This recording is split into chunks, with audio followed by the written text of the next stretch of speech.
Underground Bunker. This is your proprietor. It's Saturday morning.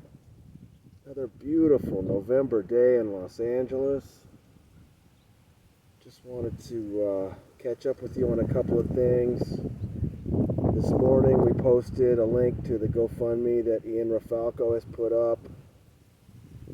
Ian's done some remarkable things, talking about his Scientologist father, Dr. Eric Berg, the YouTube guy that's got like 8 million followers most of whom have no idea. He's not a medical doctor. He's a chiropractor and a Scientologist and a big Scientology donor. So Ian wanted people to know that.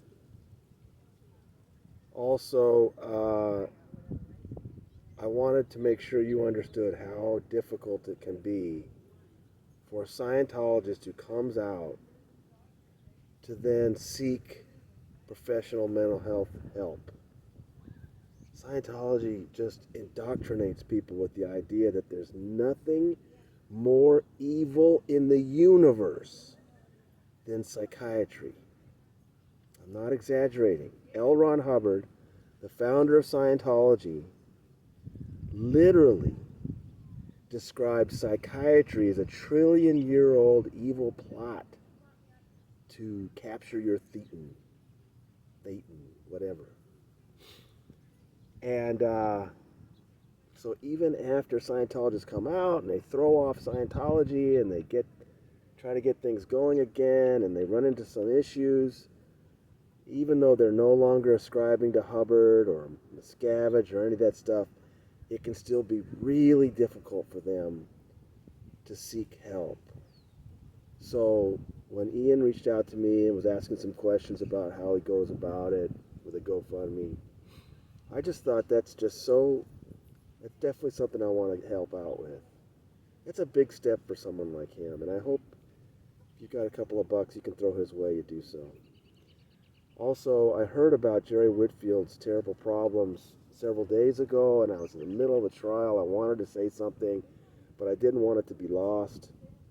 So I just figured I'd wait till a day when we can change focus a little bit. And, Hannah and Jerry are wonderful. They've been helping Scientologists leave that organization for decades. And Scientology is fair game the heck out of both of them. You can find various slime websites on both of them easily online. Jerry's going through a very tough time. Hannah's struggling to be there for him. Again, I hope if you got a couple of bucks, you can help them out. Well, it's a Saturday after we learned the jury in the Danny Masterson trial could not come to verdicts in all 3 counts. Still, processing that.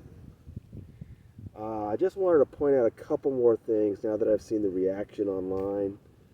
First of all, this idea that Scientology has somehow got a member in the jury somehow. I understand why people are saying that, but I was there for jury selection. I saw Judge Olmedo talk to each and every juror. I really think it's highly unlikely that Scientology's done that. You have to understand, these cases are not easy to do. Sexual assault cases where some time has passed, you're going to find some jurors that are having a difficult time with that. And I think the most important thing we should take from what happened this week is it's only been 2.5 days of deliberations after a 5-week trial. It really is not that unusual that they haven't come to agreement yet. The real problem is that we've got this holiday week in the way. I mean, normally they just come back Monday and continue on, but taking a week off it complicates things. Defense attorney Philip Cohen has a point. There's a greater chance that they're going to run into some coverage. There's a greater chance they're going to talk to somebody in their family at Thanksgiving about the case. We hope that they take the judge's admonitions very seriously and avoid that. Also, once they come back on November 28th, Deputy DA Anson told us reporters yesterday that the plan is they'll let them deliberate that day, and then that afternoon they'll bring them in and the attorneys will get a chance to ask them some questions to see if there's some issues they can help clear up. I don't know if we will be told at that point what the split is. At this point, we have no idea. Yeah, I've been saying all along that it's useless to speculate. We just don't know what's going on. I know you're hearing from people who dropped into the trial for a day or two and supposedly read the body language of the jurors and are telling you that, a verdict was going to come Thursday or Friday. I hope you realize now they had no idea what they were talking about. None of us do. We don't know. We have no idea what the split is.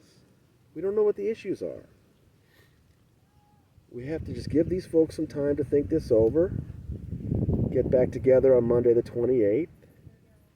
Hopefully they can move a little closer to agreement, and then if not, then the attorneys can maybe help them out. So I just don't think people should give up on this jury just yet. Is it likely they will end up in a hung jury and we'll have a mistrial? That's a definite possibility now. But I don't think Judge Olmedo's ready to give up on them yet. So, anyway, so today, let's think about Ian Rafalco and Jerry Whitfield. Got some other interesting things coming up. You're not going to get 4 reports a day from me now. Now that we're at a trial, I know some of you will be disappointed, but I think if you stick around, you'll see that we cover some pretty interesting stuff at the underground bunker. And I've got some interviews lined up and that kind of thing. So,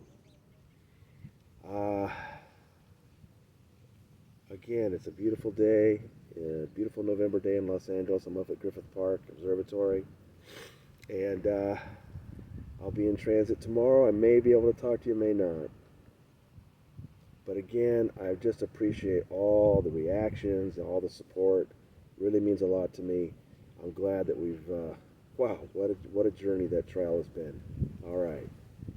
From Griffith Park Observatory, this is your proprietor signing out.